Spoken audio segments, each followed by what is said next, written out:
Hello beautiful bag lovers, Trina back here. Today I have something different for you. It's an unboxing of a subscription beauty box service that I found out actually ships to Japan. I really love subscription services and I wish there were more outside of the United States and Canada and the UK. It just hasn't seemed to catch on and become popular like it is in those countries, which is a real shame. And if you Google international subscription boxes, you'll tend to get a listing of stuff that ships to the United States and not the other way around. Most of these companies do not ship to where I live, and if they do, it's for a ridiculous amount. Case in point is my Zample box subscription. This is a box I get every month with an assortment of e-liquids for my vaping habit. It's curated to match my tastes and viscosity and nicotine fix, and it's fantastic. And I probably pay more for just the shipping alone than most of these subscription boxes cost for the average American without the shipping. So it's pricey. However, if I were to buy a bottle of this without nicotine in Japan, it would cost me the same price as it would to buy a whole box of these. Probably, well, minus the shipping. But anyway, I find it well worth the money and I'm really glad I have this service. In Japan, JT, with Japan Tobacco, has a monopoly on all things smoking related, and vaping is considered a tobacco related thing, as it is in a lot of other countries these days because there's nicotine. You can get vaping gear and you can buy e-liquid in Japan, but it's not allowed to have any nicotine because Japan Tobacco does not want to lose sales and profits to these new players coming in, which I think is terrible. And it's no wonder that people aren't quitting smoking in this country because it's changing now. But you know, if you see any public slogans to get you to quit smoking, it's quite lame. It's like, mana o mochimashou. Let's smoke with consideration for others, like not blow in their faces and things. Although now in a lot of westernized chain restaurants, there are smoking sections. Like in Tully's, for example, there is a smoking section, so you don't have to be you don't have to be surrounded by smoke all the time. And more and more restaurants and coffee houses are now smoke-free zones, which is great. And overall, compared to 20 years ago when I was here, way different. I can go out to restaurants now and not be surrounded by disgusting, stinky smoke. In any case, what we're doing today is an unboxing of some beauty products. So this is a company called Look Fantastic out of the UK. Never heard of them. I think they're a retail store. When I found their website, it looked like they were like that type of Sephora or something. So I decided, what the hell? You know, I'm not a fashionista, I'm not a makeup person. I don't know any of these brands. I'm really interested in learning about them. I never buy any beauty products. So I thought this would be great for a few reasons. Probably I won't end up using a lot of these products. I don't generally have a lot of makeup or cream or any stuff like that. I don't do my nails. I'm not that type of person. I like bags, but not a lot of the beauty stuff. But one reason, aside from getting exposure to these new products, is that I teach a lot of young women who are very interested in foreign products. So I think having a bunch of these on hand as potential gifts or bribery tokens, shall we say, will definitely come in handy. Another selling point for me was that it comes with a monthly magazine.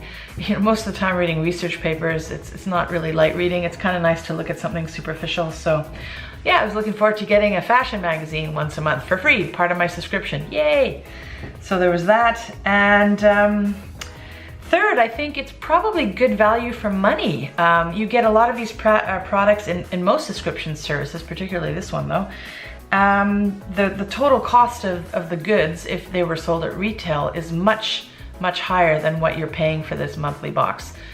Of course, there's shipping for me, which makes it a little higher, but still.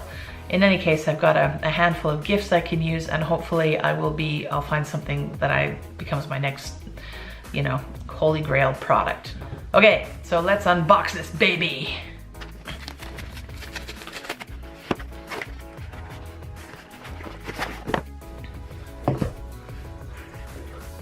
So first at the top, we get a little magazine which tells you about all the products in the box.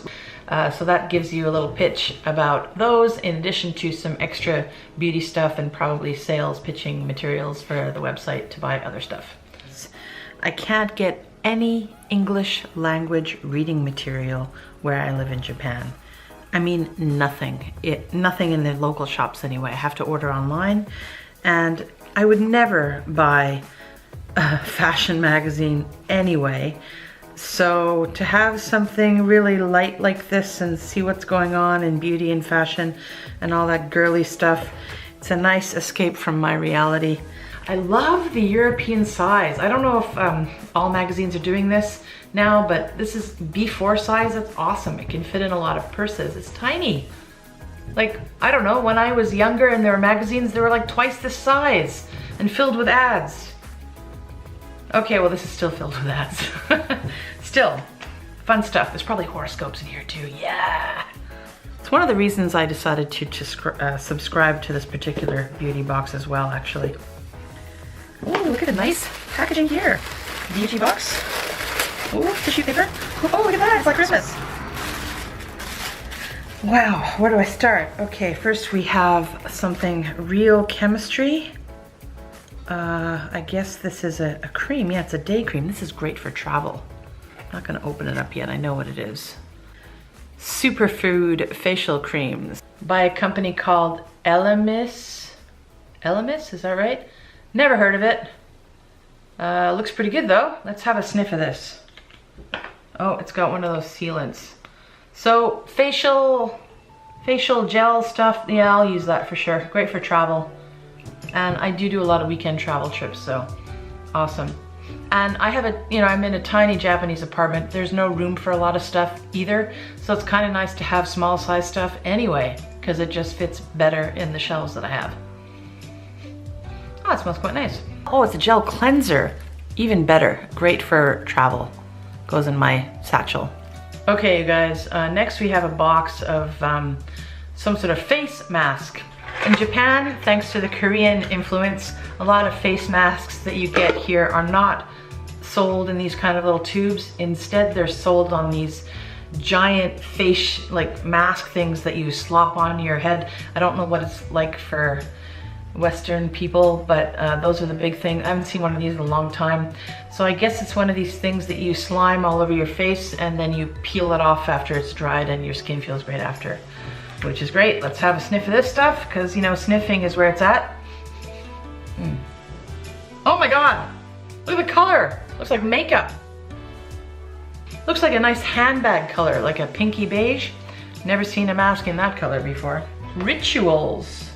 The Ritual of Tao. Oh, now we're getting into the Eastern philosophy stuff. And it says Do, you know, Tao. I guess Do in Japanese just means way, the way of doing something, the path. Okay, bringing peace and tranquility into your life. Yeah, I could do with a bit of that. Be kind to your skin body cream. Oh, body cream's good, I'll use that. Organic White Lotus and Yiren. Yiren? Itai nandaro kore? Wakaranai yo. Okay, let's open this up. It's not the best smelling cream I've ever had, but it smells pretty quality. Oh yeah, and back to this thing again, this mask. This is vegan friendly, which is great. I'm vegetarian, but yeah, if there were more vegan options where I lived, I'd totally be vegan. I was vegan for several years in Tokyo. It's much easier up there. There's so many different choices. But down here, it's really tough. I mean, the south of Japan now. Christopher Robin. Oh no, Christoph Robin. Thought we were going back into fairy tale land there for a moment. Cleansing, volumizing paste. For what? Your face? Oh, okay, this is actually for your hair. Okay, a paste for your hair. I've never put a paste in my hair before. But, oh my God, look at that. What the hell? It's mud. Oh, it totally smells like lavender though. Don't associate lavender with this brown diarrhea-like stuff, but sorry, that's not very appealing, is it? It smells a lot better than it looks, that's for sure. Okay, what else we got here? Fabulous. Okay, so this is self-tanning lotion. Oh no, I'm not interested in getting a tan. I live in Asia. The beauty standard is white and pale and pasty. Traditionally, if you're dark-skinned, it's not considered beautiful. It's all related to status. You're not considered beautiful because it means you have to go out into the fields and work. Whereas I think in the West, dark-skin's considered beautiful because it means you have enough money to go on vacation. And there's no sun where a lot of people live in the North. So yeah, that means, you know, you're wealthy. Wealth is status. It's funny how it shows or manifests in different cultures in different ways. In any case, there'll be no fabulous orange or brown skin for me. I'm gonna stay white and pasty, thank you. And I don't know how the heck I'm gonna find someone to give it to in Asia because no one's interested in looking tanned. So we might have to bring this home to Canada where there's those poor suckers stuck in the snowbound hills that are desperate to get a little color to their face. I'm sure products have changed over the years, but back in the day when my mom found out about a self-tanning product, she just looked like a big orange. It was not good. And last, we have a stick of a makeup product. It's orange, goldy, sparkly. I think it's a lip gloss. What do you reckon? Oh, that's definitely not a lip gloss. It's got a weird texture to be a lip gloss. I guess I should look in the little booklet, eh? Yeah, I think this is like something you put on your eyes, in which case that's probably not a good thing for me because I think when you're over a certain age, you want to start toning down the sparkle and glitter. It's just not a good look. Okay guys, I just looked in the booklet and indeed it is something you put on your eyes. So we'll experiment with that. And if any of these products work out for me, maybe you'll hear from me again on them. In the meantime, it's kind of fun. It's like Christmas. Okay, that is my unboxing of this Look Fantastic beauty box. Hope you enjoyed it. I certainly enjoyed it. Have a nice day. Oh, look at that, you guys. Deep thoughts. Deep thoughts.